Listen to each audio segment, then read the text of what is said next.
क्या गाजा पट्टी कभी शांत नहीं होगा? क्या युद्ध विराम की सारी कोशिशें फेल हो चुकी है?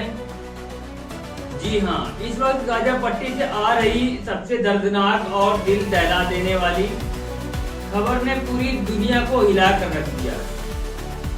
आज की इस विशेष रिपोर्ट में हम आपको बताएंगे कि कैसे युद्ध विराम के दावों के बीच इजराइल ने गाजा के रिफ्यूजी टेंटों और शेल्टरों पर अब तक का सबसे भीषण और विनाशकारी ड्रोन और हवाई हमले शुरू कर दिए, जिसने बेघर हुए फिलिस्तीनियों को मौत के मुंह में ढकेल दिया है। क्या यह जंग अब कभी खत्म नहीं होगी? दोस्त, इस बेहद संवेदनशील और बड़ी रिपोर्ट में अंत तक बने रहिएगा। चलिए शुरू करते हैं। गाजा पट्टी में हालात इस कदर बिगड़ चुके हैं कि अब रिहायशी इमारतों को तो छोड़िए, आसमान से बरसता बारूद सीधे उन मासूम लोगों के टेंटों पर गिर रहा है जो अपना सब कुछ गंवाकर शरणार्थी बने बैठे। गाजा सिटी के पश्चिमी इलाके में इजरायली ड्रोन ने एक ऐसे ही अस्थायी टेंट को निशाना बनाया है, जहां धमाके के बाद सिर्फ फटे हुए कपड़े और हाल ही में राहत सामग्री के रूप में आई आटे की बोरियां बिखरी पड़ी हैं। ये कोई पहला हमला नहीं था। इजराइल ने पूरी गाजा पट्टी में इन अस्थायी टेंटों को निशाना बनाने की रफ्तार को कई गुना बढ़ा दिया है। जिन लोगों को इजरायली सेना ने खुद समंदर के किनारे सेफ जोन यानी सुरक्षित इलाका कहकर भेजा था, आज उन्हीं सेफ जोन के टेंटों पर रोजाना बम बरसाए जा रहे हैं। गाजा के आसमान में 24 घंटे गूंजती ड्रोनों और लड़ाकू विमानों की आवाजों ने लोगों की रातों की नींद छीन ली है। यह कैसी जंग है जहां सुरक्षित जगह भी अब मौत का कुआं बन चुकी है। आखिर अचानक हमलों में यह तेजी क्यों?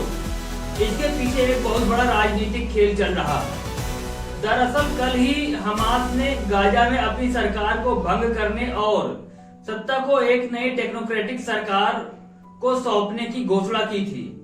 हमास का दावा था कि वो शांति और पुनर्निर्माण की तरफ बढ़ रहा है, लेकिन इजराइल के प्रधानमंत्री बेंजामिन नेतन्याहू ने हमास के इस कदम को सीधे तौर पर एक सोची समझी चाल और धोखा करार दिया है।